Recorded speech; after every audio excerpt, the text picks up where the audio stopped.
México vive una seria crisis de desapariciones forzadas y la Organización Humanitaria Internacional Amnistía señala que los 43 estudiantes de Ayotzinapa son solo un emblemático caso en esta larga cadena de desapariciones. Bienvenidos a Claves, y esta es una coproducción de la televisión alemana Deutsche Welle y el canal Rompeviento, el mejor canal de televisión por internet en México. Mi nombre es Gonzalo Ernesto Cáceres y conmigo en la moderación Ernesto Ledesma, director de Rompeviento. Gracias, Gonzalo, y bienvenido otra vez a México. Y si te parece bien, vamos a iniciar con las presentaciones. Tenemos 4 invitados. A mi izquierda está usted viendo a Katia de Artigues, que es periodista, conductora de televisión y columnista. Katia, bienvenida. Muchas gracias. Sí, se encuentra también a mi izquierda Daniela Aguirre, que es abogada del Centro de Derechos Humanos Miguel Agustín Pro Juárez. Daniela, bienvenida. Bueno, gracias. Buenas tardes. Se encuentra a mi derecha Omar García, que es uno de los voceros de la Escuela Normal Raúl Isidro Burgos Ayotzinapa, ahí del estado de Guerrero. Omar, bienvenido. Gracias. Y se encuentra también a mi derecha Denise Dresser, que, como usted sabe, politóloga, académica, columnista. Denise, bienvenida. Gracias por la invitación. Gracias. México vive, decíamos, una grave crisis de desapariciones forzadas y las autoridades no saben o no quieren explicar por qué suceden mientras los responsables no pagan sus horrendos crímenes. ¿Cómo ve el vocero de los jóvenes de Ayotzinapa desaparecidos esta situación? ¿Cómo la viven ustedes? ¿Qué nos puedes decir al respecto, Omar? Nosotros la vemos con una profunda decepción, ¿no?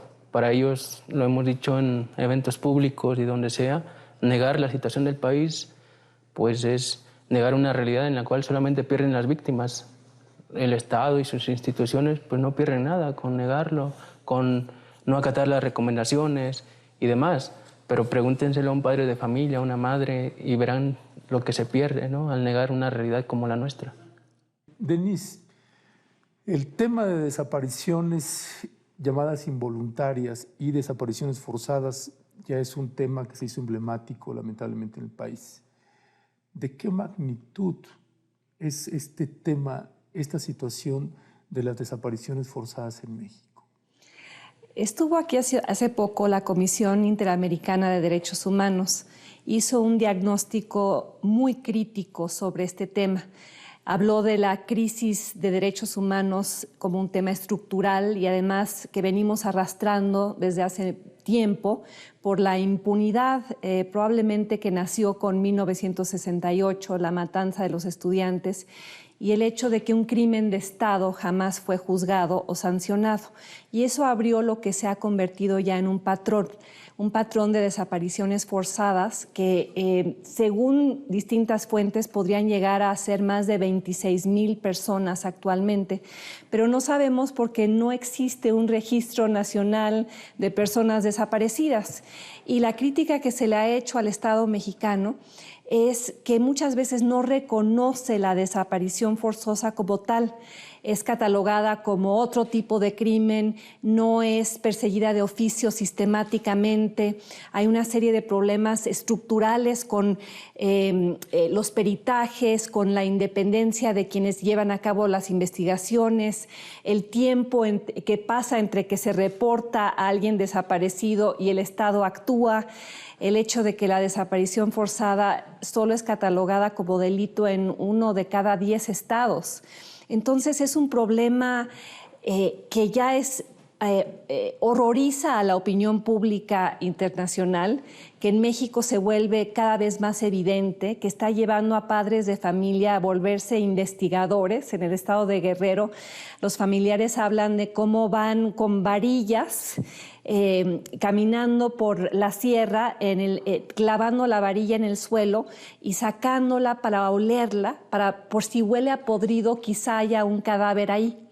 Y sí, el tema de los 43 de Ayotzinapa ha sido muy grave, pero es emblemático, o sea, no es un caso aislado, es un caso que resume una especie de microcosmos de todo lo que está mal, el hecho de que el Estado puede estar involucrado y sin embargo no logra investigarse a sí mismo. El Estado mexicano tampoco quiere reconocer la desaparición forzosa. ¿Por qué? Porque reconocerla según los protocolos y la legislación internacional implica reconocer que elementos del Estado participaron. Y en el caso de Ayotzinapa ya es evidente, según el informe del Grupo Interdisciplinario de Expertos Independientes, que en Ayotzinapa, en Iguala esa noche, participó la Policía Municipal, la Policía Estatal, la Policía Federal y el Ejército, quizá por omisión. Pero en este país quieren seguir tratando estas desapariciones como secuestros o desapariciones, pero no se les incluye la palabra forzosa, porque eso elimina la responsabilidad del Estado. Y como el Estado no quiere voltear a verse a sí mismo, ya sea por colusión o incompetencia, vivimos con un problema que tan solo se exacerba conforme pasa el tiempo. Y esto significa para las víctimas una existencia bastante dolorosa, terrible por un lado, pero también para los que de alguna manera quieren investigar, quieren que se conozca la verdad, como los periodistas o como los abogados. ¿Cuán difícil es ser abogado de los derechos humanos hoy día en México? Cuando el ejército toma una participación casi protagónica en la seguridad ciudadana, las graves violaciones a derechos humanos, es decir, tortura, desaparición forzada y ejecuciones extrajudiciales, van a multiplicarse y van a agravar, por supuesto, la situación del país. Y entonces hablamos ahora de enfrentarse pues a la maquinaria del Estado y además a lo complicado que ha sido tratar con la Secretaría de la Defensa Nacional, porque por supuesto se vuelve hermético, es además complicado por los mismos procedimientos que manejan, y tenemos que decir pues que a pesar de los esfuerzos que se han hecho, no parece que el ejército vaya a regresar a los cuarteles. Debemos decir que el ejército está entrenado, por supuesto, para luchar contra un enemigo, no para investigar y difícilmente para proteger. Entonces, es ahora a lo que nos enfrentamos, violaciones a derechos humanos graves y no graves. Ha habido, como bien dice Denise, pues desde la época de la Guerra Sucia, pero ahora nos enfrentamos, dice Human Rights Watch, al periodo más crítico de desapariciones forzadas en Latinoamérica desde hace décadas. Imagino que se refieren a desde la Guerra Fría. Entonces, pues a esto nos estamos enfrentando, y debo decir también, como lo sabemos todas y todos, nos enfrentamos también a estos ataques de muchos, tanto periodistas, pero sobre todo del Estado, tratando de desprestigiar a los centros, a los abogados de derechos humanos, pues para atacar y para hacer menos nuestro trabajo. Katia, ahora que mencionaba Denise la visita del Alto Comisionado de Derechos Humanos, él en su comunicado y en la conferencia que dio, hablaba de que la situación en México era desoladora.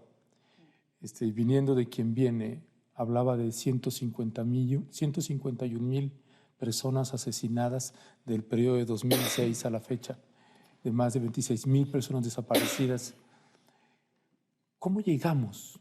¿Cómo llegamos a este punto? Y más hablando que de estas 26,000 personas, la mitad corresponden a los 3 años de gobierno de Enrique Peña Nieto. Pues yo creo que llegamos con una decisión muy precipitada de manera reciente en los últimos años de Felipe Calderón de declarar una guerra contra el narcotráfico sin tener, me parece, todos los elementos en las manos y con un descuido enorme hacia los derechos humanos.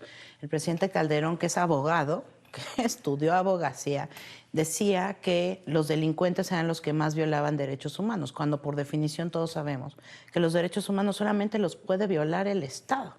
Entonces, de ahí había una concepción errónea. Por otro lado, había un caos en la investigación, que yo creo que es otro de los puntos gravísimos. En este país no hay buena investigación.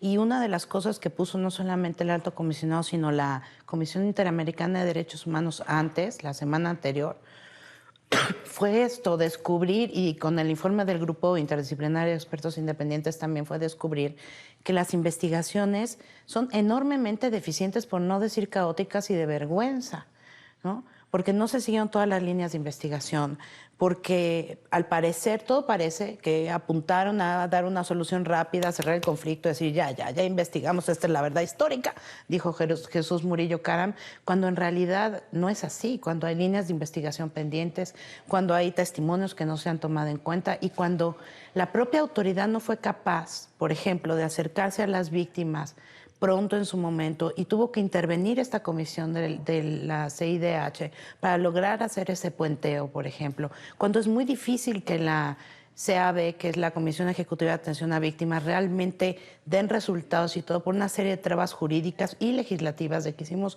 una ley al vapor para víctimas. Y que también pues hay este enorme, yo diría que falta de voluntad clarísima, porque lo que dice Denise es cierto. Actualmente, por ejemplo, esta semana vimos que María de los Ángeles Pineda, que había sido, pues, en la verdad histórica de Murillo Caram señalada como la mastermind, ¿no? O sea, la mente maestra tras todo esto, todas las acusaciones contra ellas están cayendo. No la van a poder acusar ni de secuestro, ya no digas desaparición forzada. Yo creo que hay que insistir mucho en el tema de que se tipifique de manera muy clara la desaparición forzada en una ley nacional, porque eso implica responsabilidad del Estado, de quienes nos deben de cuidar, no lo están haciendo. ¿Qué se podría hacer, Katia, qué se podría hacer, Denise, para romper este círculo vicioso, el cual las autoridades no quieren o no pueden investigar? ¿Qué hay detrás de estas desapariciones forzosas? Aceptando y pidiendo la ayuda de afuera, porque no creo que las instituciones nacionales sean capaces en este momento de reformarse a sí mismas para poder hacer investigaciones creíbles. A ver, ¿por qué está el ejército en las calles? Pues porque tenemos una policía disfuncional. Vivimos en un país donde si te ocurre un crimen o te violan algún derecho, la última persona a la que le hablas es a un policía. Entonces, tienes a un ejército en las calles que no puede suplir la labor de la policía, tienes una procuraduría que se tardó 10 días en enviar a los primeros investigadores a Ayotzinapa, y por lo que hemos visto en el informe del Grupo Interdisciplinario de Expertos Independientes, hay múltiples errores en esa investigación, en los peritajes, en la cadena de custodia, en la conservación de los restos, e incluso, yo diría, si no mentiras, pues claras omisiones, la existencia de ese quinto autobús del cual nunca se habló, esa noche, la vinculación posible de elementos del narco coludidos con autoridades municipales. Y en este contexto de narcotráfico, crimen organizado e instituciones estatales permeadas o coludidas, ¿cómo van a lograr reformarse a sí mismas para lidiar con estos problemas? Y esto está enraizado en el pacto de impunidad que ha prevalecido en este país desde 1968, si no es que antes. Uno de los 10 mandamientos de la Biblia política mexicana, ¿no? El tapaos los unos a los otros. Entonces, si no hay una procuraduría independiente, y eso es lo que distingue a México en el contexto latinoamericano de casos como Brasil o como Guatemala, donde estamos viendo investigaciones independientes que están incluso removiendo a presidentes. Si en México no existe esa autonomía para investigar, para procesar, o sea, ahí está la pregunta, ¿qué político de alto nivel en México ha sido investigado, procesado o sancionado por corrupción o por violación a derechos humanos? Ninguno. Omar, me quedo pensando en el caso de los 43 normalistas desaparecidos, padres de familia, y que ustedes han recorrido el país y varios países. ¿Cuál es el sentir de las familias y de los normalistas en el trato de los medios de comunicación con respecto de la búsqueda que ustedes están haciendo y en otros diversos casos que ustedes también se han topado con más familias buscando a sus desaparecidos? ¿Cuál es el trato de los medios? Mira, ha variado de acuerdo a la situación, de acuerdo a los meses ha venido variando, ¿no? Al principio, pues todo el mundo le daba difusión al problema, quizá creyendo que iba a terminar en unas semanas. Conforme el Estado mexicano iba avanzando en sus investigaciones, ciertos medios de comunicación también iban alineándose a lo que decía el Estado. Por ejemplo, a inicios del conflicto, cuando se encontraron las 5 fosas, de inmediato los medios tradicionales o oficiales pues nos criminalizaron de inmediato en la línea que el Estado mexicano estaba supuestamente investigando, de que éramos rojos. Conforme iba pasando el tiempo, llegaron los peritos argentinos, lo desmentimos y de nuevo se volcaban a nuestro favor y así iban, ¿no? De acuerdo a la correlación de fuerzas. Pero yo creo más bien que los medios de comunicación han jugado un papel demasiado importante en cómo se vea este tema afuera, ¿no? O sea, cuando se trató de criminalizar, nos criminalizaron. Y muchas de las personas de la opinión pública se iban con esa finta.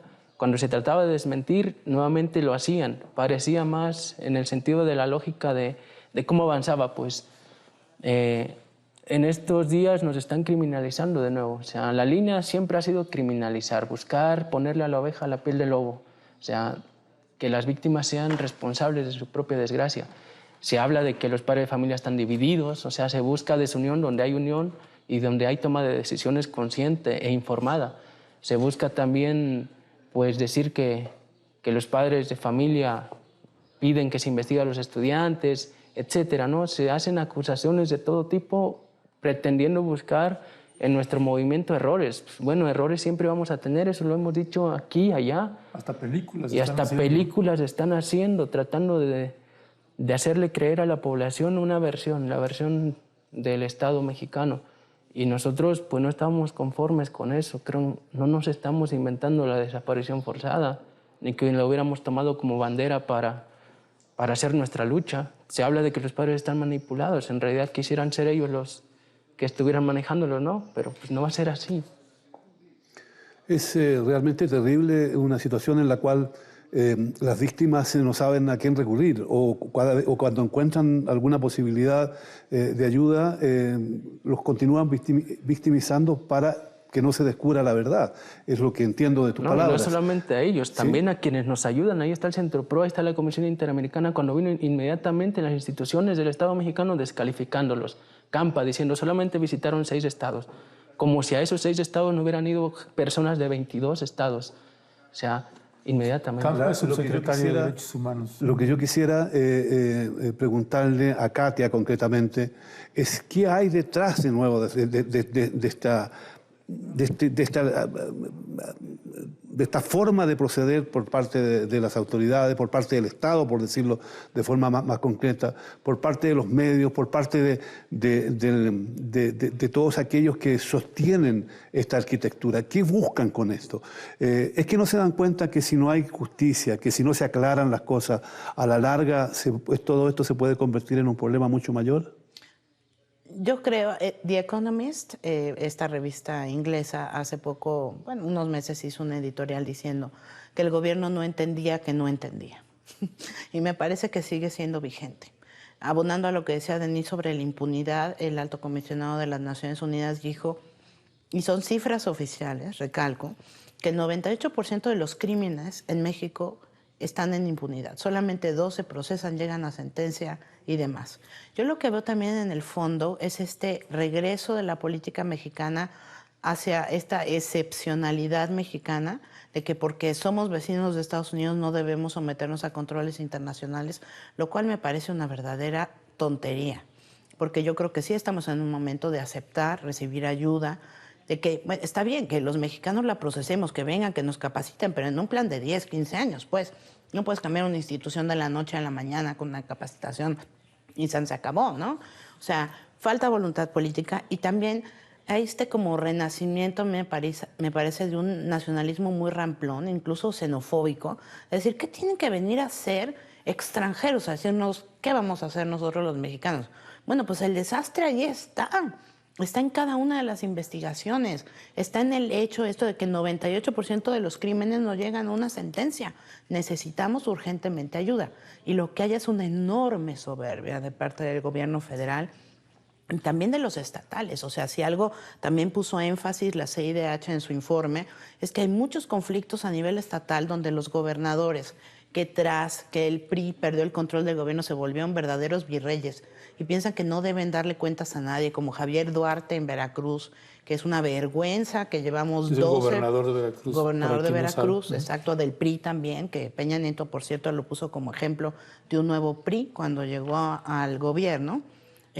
Pues es el estado en el que más han desaparecido periodistas. Así es, donde hay una crisis claramente de libertad de expresión y sin embargo nadie hace nada, ni toca a Duarte, ni le llama la atención, ni parece que en este país seguimos queriendo que no pase nada y que un escándalo va a ocultar el que sigue, porque así ha sido durante mucho tiempo. Pero yo creo que en este tema de los derechos humanos, con, por supuesto, el caso paradigmático, me parece muy sensible, de los 43 de Ayotzinapa, pero también el hecho de que sabemos que hay 26,000 mexicanos no localizados, pero de esos no sabemos cuántas son desapariciones forzadas.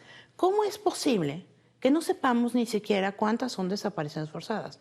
¿Cómo es posible que pese a las recomendaciones internacionales no esté ya ahorita en el Congreso discutiéndose una ley general para regular desaparición forzada en el país y tortura? O sea, el gobierno mexicano, otros, incluso de otros partidos, siempre han dejado pasar las cosas para que se olviden. Y esto no va a poder pasar, yo creo. Gracias.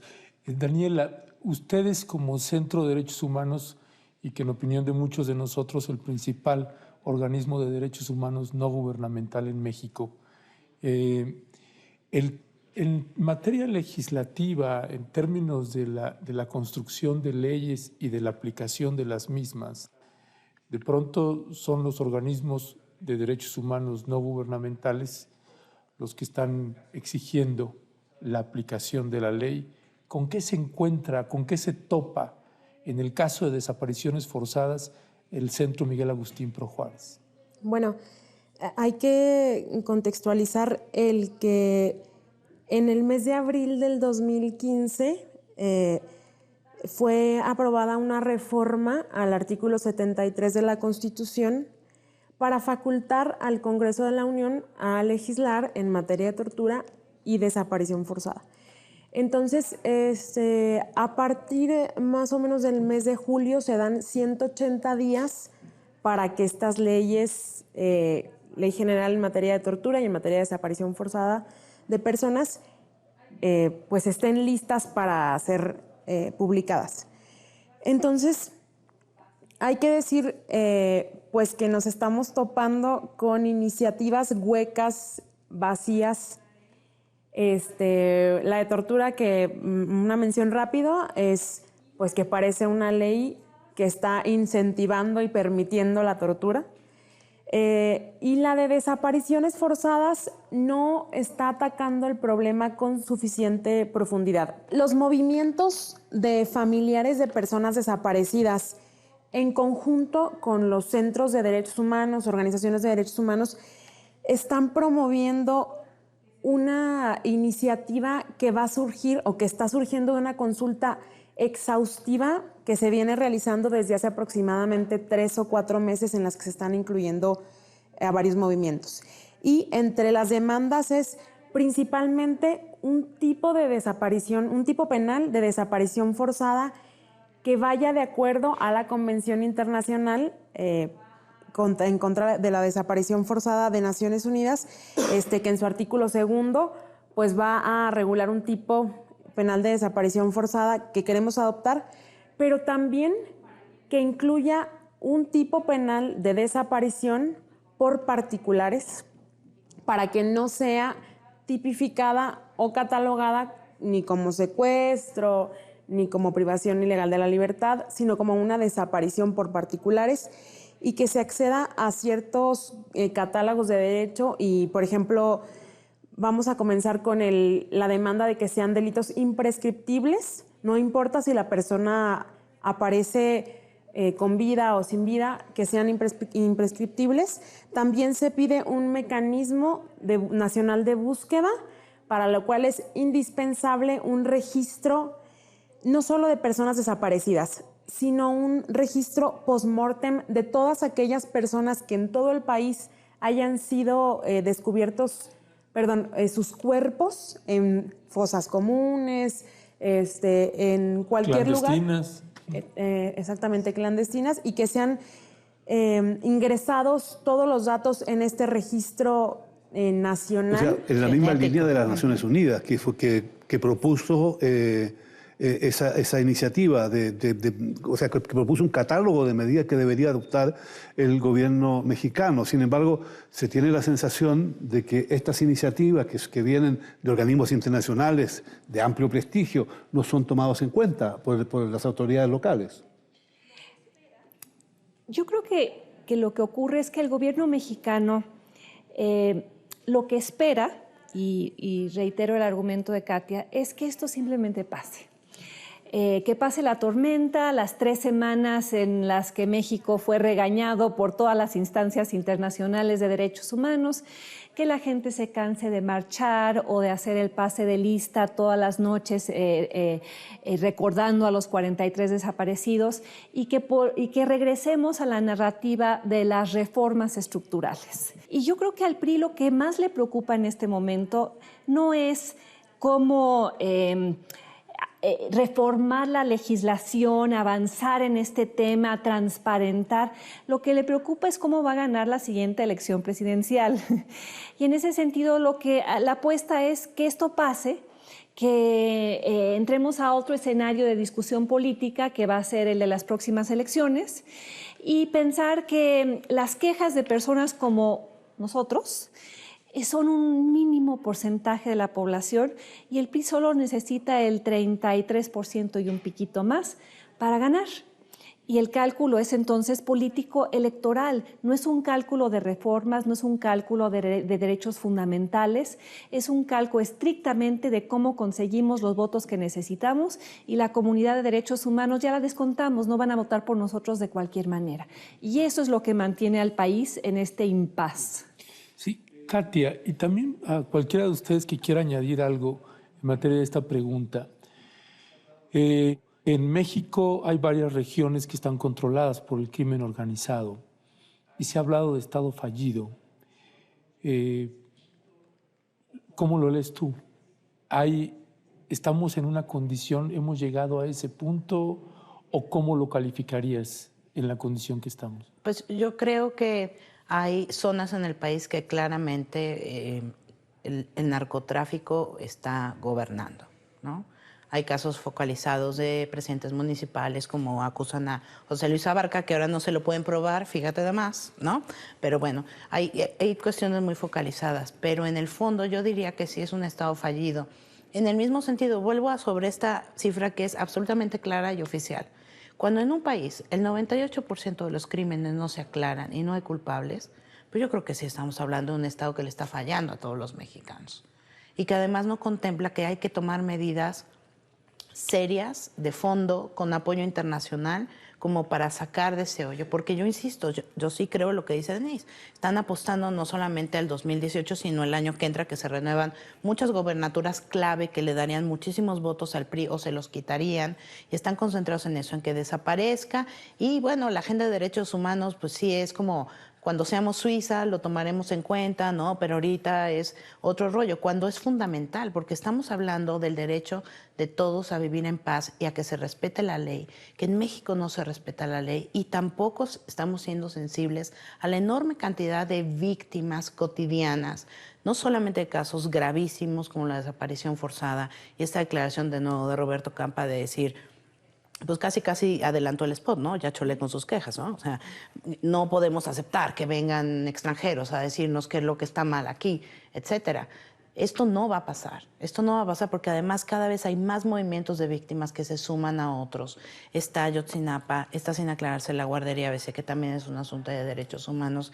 Están la cantidad de personas, Tlatlaya, está Tanguato, Apatzingán y las que vengan. Y yo también quisiera hacer un énfasis aquí. Si bien no es lo más recomendable que el ejército esté en las calles, es la solución que tenemos ahorita.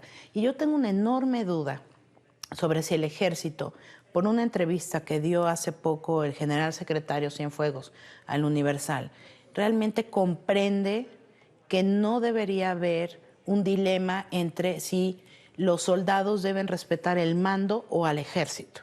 Porque ellos decían, ¿qué quieren? ¿Que respeten los derechos humanos o que respeten la línea de autoridad? Entonces yo digo, bueno, si la línea de autoridad no está convencida de que el respeto a los derechos humanos es clave, pues está muy grueso, por decirlo en una palabra altamente académica, ¿no? La verdad es muy difícil que eso se haga, y más porque también tenemos un pendiente de derechos humanos ahí en México. Yo creo que hay muchos militares que querrían salir a denunciar cosas que saben, pero no pueden. ¿Por qué no pueden? Porque ellos deben ser juzgados aún por tribunales militares. Y ahí hay un vacío enorme. Pero yo quisiera, Omar, si me permites, hacerte una pregunta bien concreta. Sin duda, este caso emblemático de los estudiantes, de tus compañeros, hay que decir, de Ayotzinapa, a los cuales tú representas como portavoz, como vocero, ¿qué se juntó en Ayotzinapa para cometer este crimen? ¿Quiénes están detrás de este asesinato masivo? Si es que si es que está muerto, como dicen algunos de ellos, ¿o quién los hizo desaparecer y por qué? ¿Qué buscaban con eso? Pues nosotros creemos que es parte de hacerle escarmentar, ¿no?, a la población mexicana. Si haces esto, te va a pasar. Como imponer una política de terror. Ayotzinapa ha sido históricamente pues una institución que ayuda a la lucha social, traducida en luchas campesinas, luchas magisteriales, de todo tipo en el estado de Guerrero. Además de que nuestros egresados pues se topan directamente con el contexto rural, ahí donde casi nadie ve, ahí donde no hay reflectores como los actuales, ¿no?, y donde las necesidades en todo tipo de circunstancias pues se exacerban. Entonces, ¿qué hay? Yo pienso más bien que el documental Ayotzinapa, Crónica de un crimen de Estado, lo dice bien claro Luis Hernández, ¿no? O sea, lo hicieron porque podían hacerlo, porque aquí en México existen las condiciones para que cosas como esa ocurran. Al final de cuentas no va a pasar nada, no se va a hacer justicia, los culpables nunca van a ser juzgados, ni mucho menos pues castigados. Entonces, creemos que hoy en día cualquiera puede ser víctima de la desaparición forzada o de los asesinatos, y simplemente porque pueden hacerlo y porque se encubren unos a otros, porque el sistema de justicia pues, está a cargo de criminales. Daniela, ustedes en el Centro Miguel Agustín Pro han hecho una sistematización muy valiosa de las recomendaciones que ha hecho el Comité contra la Tortura de Naciones Unidas, el relator, la Comisión Interamericana de Derechos Humanos. ¿En qué se están pareciendo? ¿Cuáles son las recomendaciones que se le están repitiendo al Estado mexicano por parte de organismos internacionales y cuál está siendo la reacción del Estado frente a las mismas? Creo que una de las principales recomendaciones tiende hacia la investigación efectiva. Justamente decía Katia que no podemos saber de estos 20 y tantos mil personas desaparecidas cuántas fueron desapariciones forzadas, y eso se debe a que las investigaciones no son lo suficientemente efectivas como para que podamos saber si fue una desaparición forzada o no fue una desaparición forzada. Entonces, también, por supuesto, una recomendación que se ha dado en múltiples ocasiones y por distintos organismos internacionales, pues ha sido el sacar al ejército de las calles, el que las Fuerzas Armadas no participen en labores de seguridad ciudadana, en labores de investigación, porque desatan esta crisis tan profunda en la que estamos de violaciones a derechos humanos. Quisiera también agregar un poquito de lo que hablaba ahorita Omar, decir que el modus operandi con el que se llevó a cabo el crimen de Estado que resultó en la desaparición de los 43 estudiantes y en la muerte de 6 personas más, ya se había documentado por Human Rights Watch desde el 2013 en un informe que emitió sobre desapariciones en México, diciendo que era muy común el que las fuerzas de seguridad, policía, por supuesto la Marina, el Ejército, se privaran de la libertad a las personas para entregarlas al crimen organizado. Esto ya estaba documentado y sucedió de nuevo en Ayotzinapa.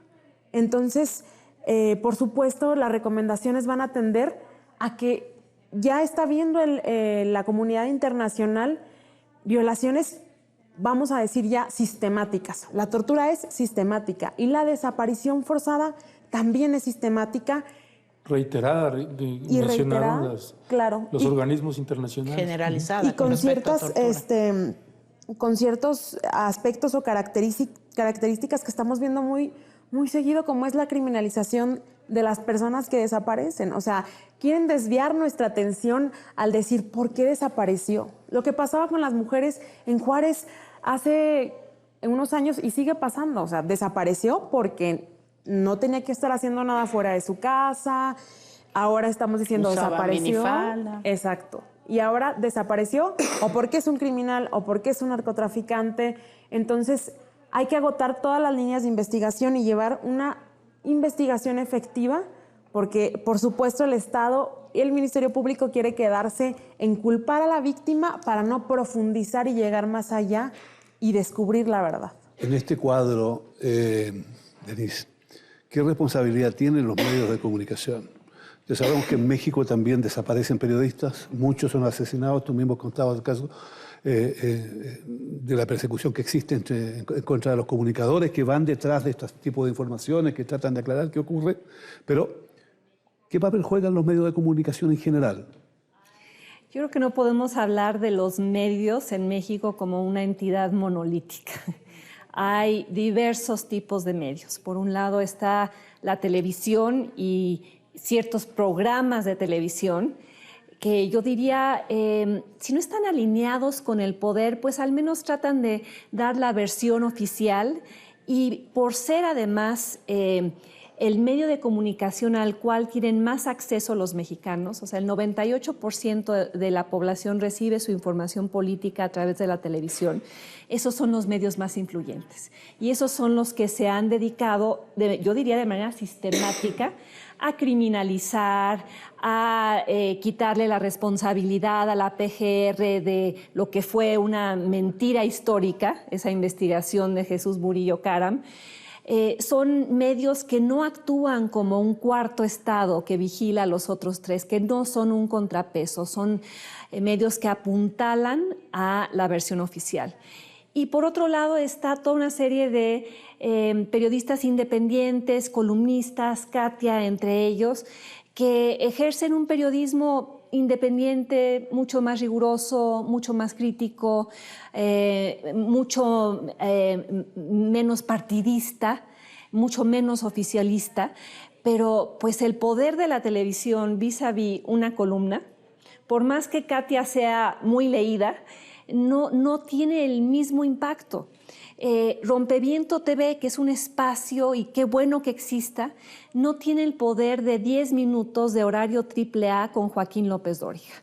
Entonces estamos en un contexto en el cual hay medios que ¿Porque están... no lo hemos pagado? Que hay medios que están solapando o encubriendo esta situación o tratando de minimizarla.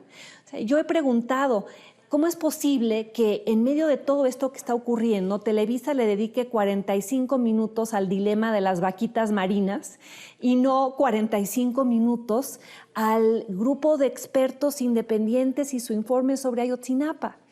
Entonces, los medios o están coludidos o no tienen la fuerza suficiente para suplir todo lo que no hacen las instituciones del Estado mexicano. Y el periodismo, que debería actuar como ese contrapeso, que debería ser el que pone la lupa y el reflector sobre lo que no funciona, es víctima de las instituciones a las que investiga. Además, yo añadiría un dato ahí.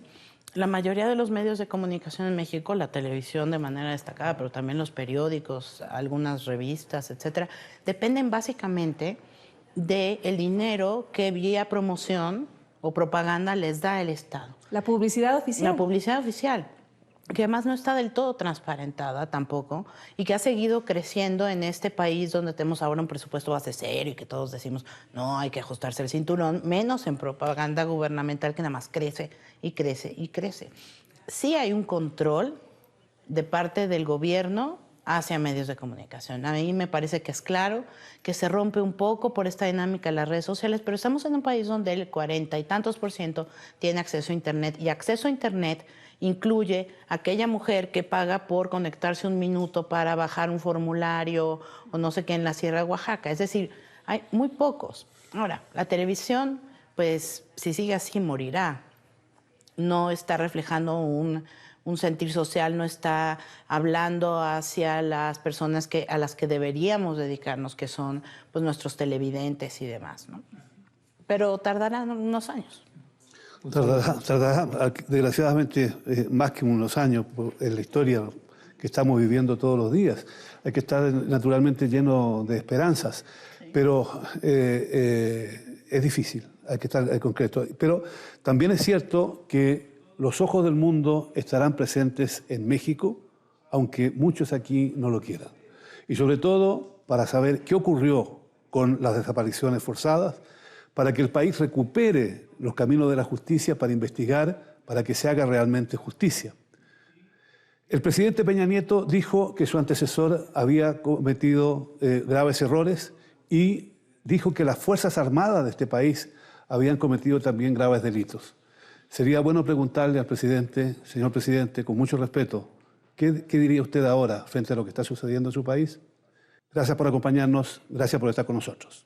Y gracias al Museo Franz Mayer por habernos facilitado el espacio. Gracias a ustedes también. Gracias. Gracias.